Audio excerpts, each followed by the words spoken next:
안녕하세요. 김태훈의 현명한 투자자 방송 시작하겠습니다. 이번에는 캠트로스라는 회사에 대해서 좀 알아보겠습니다. 이 캠트로스는 정밀화학을 하는 업체인데요. 이 업체가 유명해진 건 소부장 쪽에 속해서 주가가 많이 좋았던 그런 과거 사례가 있기 때문에 시장에서 굉장히 좀 관심 있게 보는 종목이긴 합니다. 근데 최근에 그 윤석열 대통령이 일본을 다녀오시고 나서 우리 소부장 기업들에게 그 배정돼 있던 이 정부 지원금이 대부분 다 그 사라졌죠. 정부에서 이제 지원해주는 이 소부장에 대한 지원책이 거의 사라졌습니다. 이제 홀로 남게 됐는데요. 그럼에도 불구하고 캠트로스는 자기만의 기술력과 자기만의 시장으로 확실하게 수익을 내고 있는 몇 안 되는 업체 중에 한 것입니다. 이 업체가 이 2차전지 전해액 쪽에 첨가제를 이제 개발했는데 이게 화재 예방에 그 사용되는 첨가제입니다. 그래서 이 삼원계 배터리 같은 경우는 폭발 위험이 있는데요. 외부의 충격을 받으면 아주 손쉽게 이 폭발이 되죠. 리튬계 배터리가 갖고 있는 한계인데 그런 그 폭발을 막아줄 수 있는 첨가제를 여기서 만들었습니다. 그리고 반도체 공정 소재도 만드는데요. 이게 또 이제 또 꽤 퍼센트를 차지하죠, 매출에서. 그리고 이 회사는 소재 국산화 사업도 하고 있습니다. 이 PVDF라는 게 거의 전량 100% 그 외국에서 수입해 오고 있는 리튬 이온 전지 양극용 불속의 바인더인데요. 이거를 이제 국산화하기 위해서 이 회사가 연구를 하고 있죠. 이게 국산화될 경우에는 그 수입 대체 효과가 꽤 클 그런 소재입니다. 지금 이 회사의 그 매출 구조를 보게 되면 2차전지 전해액 첨가제가 전체 그 매출의 약 27.1% 정도를 차지하고요. 반도체 공정 소재가 또 11.1% 정도를 차지합니다. 둘이 합쳐서 30%, 거의 한 38%, 4%, 39% 정도를 차지하는데요. 여기다가 이제 디스플레이 소재까지 들어가면 45%를 차지하죠, 매출액에. 그리고 기타 이제 융합 소재 쪽, 고분자 집착 그 소재 쪽에도, 접착 소재 쪽에서도 일부 매출이 발생하고 있습니다. 전체 매출 기준으로 봤을 때 작년 매출액은 18% 정도 증가했고요.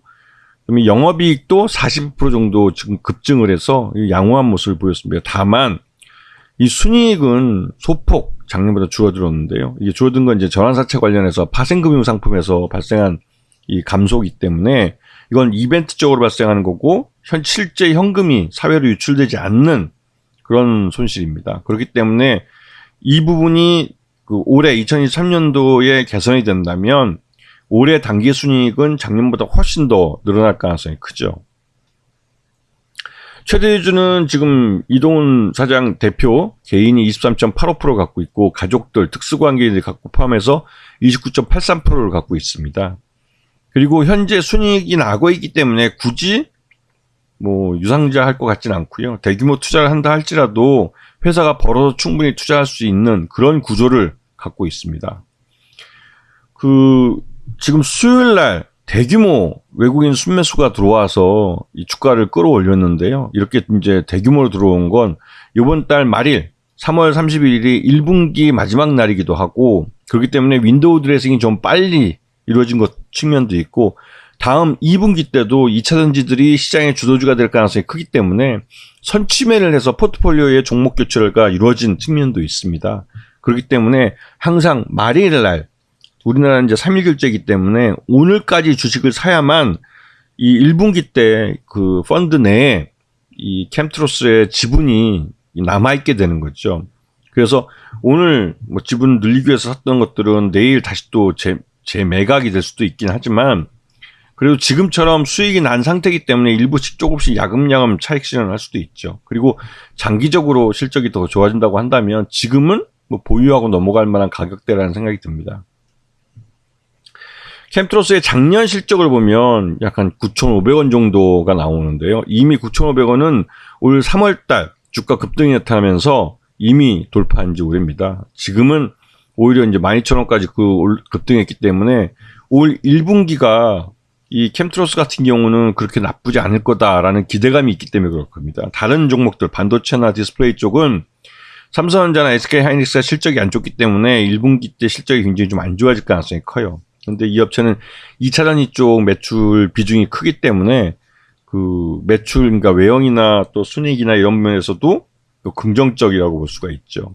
이미 1월달 그 수출 실적, 무역 수지에서 각 산업 섹터별로 봤을 때 이 2차전지 관련된 이쪽이 그래도 그 수출도 늘어나고 있고 양호한 그 성장성을 보여주고 있다고 여러 번 강조를 드렸습니다. 그래서 그 1월달 수출 그 무역 수지에 맞춰서 포트폴리오를 짜신 분들은 요번 그 3월달에는 꽤 큰 수익을 보고 넘어가실 수 있었을 겁니다. 그래서 항상 말씀드리지만 이 무역 수지 같이 전체적으로 산업 섹터별로 실적을 이제 알려주는 이런 데이터들은 항상 그 확인을 하고 체크하고 넘어가야 되는 그런 데이터라고 할 수가 있죠.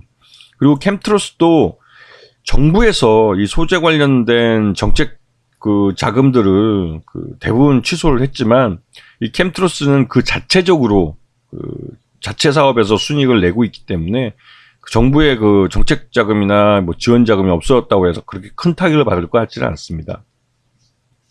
다만 지금 국산화 R&D 개발을 하고 있는 아이템들 같은 경우는 이 연구개발비에 있어서 정부의 지원을 못 받을 경우에는 그 개발 순위에서 뒤로 미뤄질 가능성이 크죠. 그런 것들을 감안을 해서 보셔야 되는데 그 현 윤석열 정부에서는 너무 그 문재인 정부와 다른 정책으로만 가겠다고 해서 너무 모든 걸 다 뒤집기만 하고 있는데요.